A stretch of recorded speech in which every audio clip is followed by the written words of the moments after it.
Il y a deux parties dans ce qu'on appelle international. Il y a, on va dire, le B2C, c'est-à-dire je suis un opérateur de loterie dans un autre pays. Et il y a le B2B, c'est-à-dire je fournis des services à un opérateur qui, lui, opère dans un autre pays. C'est deux approches très différentes. Sur le B2C, on a plus une stratégie un peu opportunistique, c'est-à-dire que quand des loteries sont en vente, on regarde. Alors après, c'est assez compliqué parce que c'est quand même très réglementé.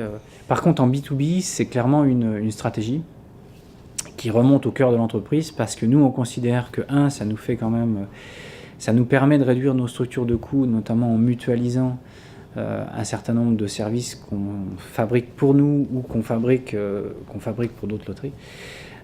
Ça nous permet aussi d'acquérir une certaine compétence à l'extérieur qui en interne, je veux dire, on n'a pas la science infuse surtout non plus.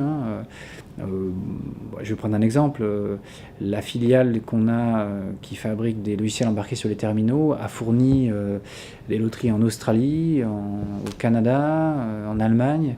Et à travers ce genre de clients, on apprend aussi ce qui se passe à l'extérieur, les façons de faire, les façons d'améliorer les choses. On se retrouve en général en compétition avec d'autres pour faire ça. Donc ça nous amène quand même à trouver des solutions qui sont un peu moins chères. Et c'est des choses dont la Française des Jeux peut bénéficier après en termes de solutions internes.